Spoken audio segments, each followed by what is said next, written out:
Bueno, hoy les vamos a hablar acerca de las diferencias que tiene el profesor tradicional y el profesor conductual.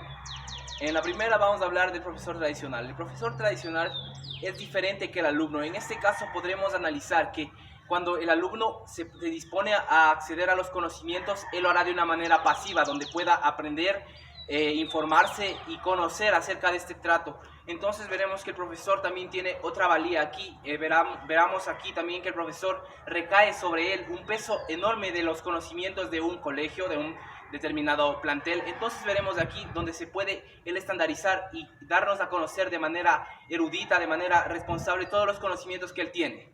Entonces veremos que en otro punto, el auge en la antigüedad llegó a la cima de la edad industrial, donde aquí se puede observar que también habían profesores los cuales trataban de transmitirnos conocimientos de una manera estandarizada, un poco fácil y perceptible, pero era adecuada para nosotros aprender en ese momento.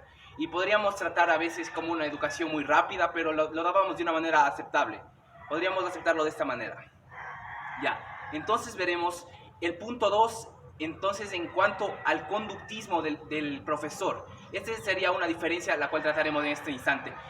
Se verá abocada a través al pensamiento que tenía Iván Pavlov, el cual tenía que enseñarnos acerca de la conducta aprendizaje, la conducta observable. Él nos mostraba a través de la conducta observable que podíamos preverla, podíamos controlarla a través de dos sistemas. El primer sistema significará el condicionamiento clásico. El condicionamiento clásico vendrá a ser aquí, en que nosotros vemos una enseñanza de estímulo-respuesta, aquí donde podremos estimular al estudiante para conseguir la respuesta deseada. Entonces se verá aquí expuesta otro punto, el punto 2. El punto 2 significará el condicionamiento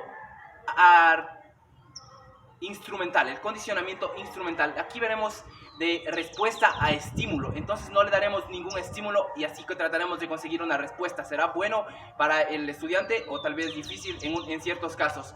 Ya, entonces veremos otro tipo del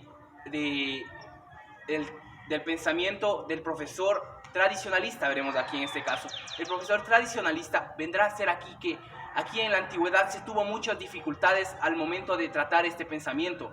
Tratábamos este pensamiento y teníamos unas dudas que era obsoleto, se quedaba ahí y no podía avanzar. Así que necesitaba una adaptación de un cambio rápido.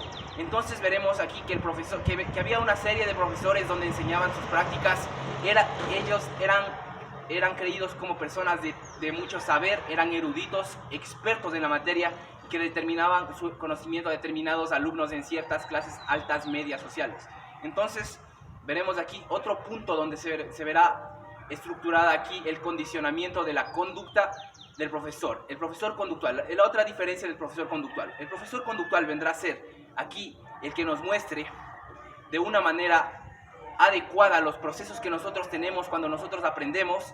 Él nos va a incentivar, nos va a dar de una manera responsable una actividad concebida para nosotros participar en clases, comportarnos de manera de acuerdo a la ocasión. Entonces la respuesta será muy atractiva a través de este proceso de aprendizaje.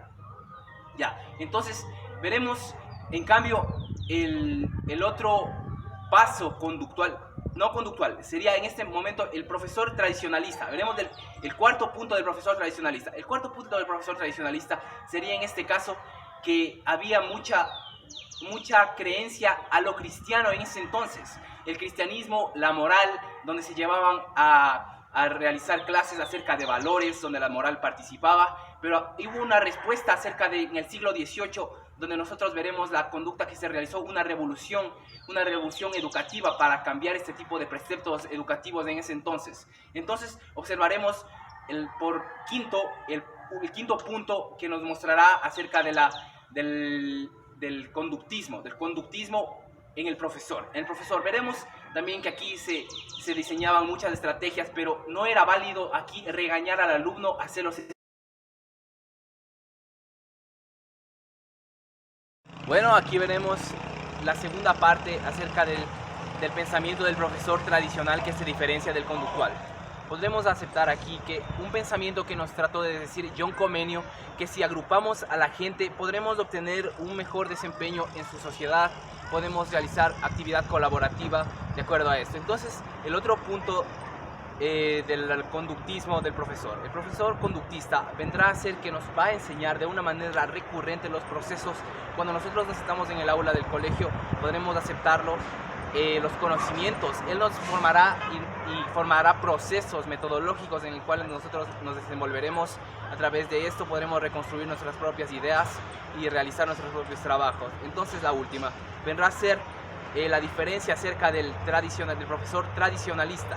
El profesor tradicionalista vendrá a ser que la revolución industrial nos dio a conocer muchos pasos donde la educación era un poco adversa, pero podía ser aprendida en ciertas ocasiones, porque cuando no se sabe se tiende a enseñarse uno mismo, y la verdad tendríamos que enseñar, y él creó muchas escuelas, muchas instituciones donde puedan aprender muchas cosas. Gracias.